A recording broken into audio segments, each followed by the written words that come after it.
God loves fun विषय पर हिंदी में एक विस्तृत और रोचक सामग्री तैयार करने के लिए हम इस विचार को विकसित करेंगे कि कैसे भगवान का प्रेम और आनंद हमारे जीवन में एक महत्वपूर्ण भूमिका निभाते हैं। हम इसे विभिन्न दृष्टिकोणों से समझेंगे, व्यक्तिगत अनुभवों, धार्मिक विचारों और जीवन की रोजमर्रा की घटनाओं को शामिल करते हुए। शुरुआत, आनंद और श्रद्धा का संयोग। भगवान का प्रेम न केवल एक धार्मिक धारणा है, बल्कि यह हमारे जीवन का एक आवश्यक हिस्सा है। जब हम आनंद में रहते हैं, तब हम भगवान के प्रति अपनी आस्था को और अधिक गहराई से महसूस करते हैं। यह आवश्यक नहीं है कि हम केवल पूजा पाठ में ही आनंद का अनुभव करें, बल्कि जीवन के छोटे छोटे पलों में भी हम भगवान के प्रेम को महसूस कर सकते हैं। आनंद की परिभाषा। आनंद शब्द का अर्थ केवल खुशी नहीं है, बल्कि यह मन की एक स्थिति है। जब हम हंसते हैं, खेलते हैं या किसी प्रकार का मनोरंजन करते हैं, तब वास्तव में हम भगवान के प्रेम को अपने जीवन में उजागर कर रहे होते हैं। जैसे कि एक बच्चा अपनी मासूमियत से हंसता है, वैसे ही हम भी अपने जीवन के हर पल में आनंद ढूंढ सकते हैं। धार्मिक दृष्टिकोण। अलग अलग धर्मों में आनंद के विभिन्न रूप हैं। हिंदू धर्म में त्योहारों का समय आनंद और खुशी का प्रतीक है। दिवाली, होली, दुर्गा पूजा जैसे पर्व हमें जोड़ने और आनंदित करने का काम करते हैं। इसी तरह ईसाई धर्म में क्रिसमस का पर्व प्रेम और आनंद का उत्सव है। व्यक्तिगत अनुभव। हम सभी ने कभी न कभी आनंद के उन पलों का अनुभव किया है जब हम भगवान के साथ संवाद करते हैं।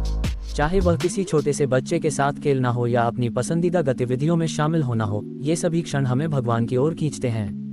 व्यक्तिगत अनुभव हमें सिखाते हैं कि जीवन का आनंद लेना ही वास्तव में भगवान के प्रेम का एक हिस्सा है। आनंद के विभिन्न रूप। 1. खेल और प्रतियोगिताएं। खेलकूद हमारे जीवन में आनंद का एक अद्भुत स्रोत है। चाहे वह क्रिकेट हो या कबड्डी, टीम वर्क और प्रतिस्पर्धा हमें एकजुट करते हैं और आनंदित करते हैं। 2. संगीत और नृत्य। संगीत और नृत्य भी आनंद के उत्कृष्ट साधन हैं।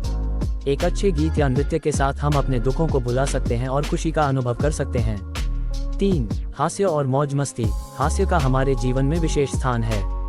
दोस्तों के साथ बैठकर हंसना और मजाक करना हमें आनंदित करता है और अंततः हमें भगवान के समीप लाता है। भक्ति और आनंद का संबंध। हमारी भक्ति में आनंद का अनुभव करना बहुत महत्वपूर्ण है। जब हम भगवान के प्रति समर्पित होते हैं, तब हमारा मन शांत होता है और हम सच्चे आनंद की अनुभूति करते हैं। भजन, कीर्तन और ध्यान के समय हमें इस आनंद का साक्षात्कार होता है। जीवन में संघर्ष और आनंद का संतुलन। जीवन में संघर्षों के समय भी आनंद की खोज करना आवश्यक है।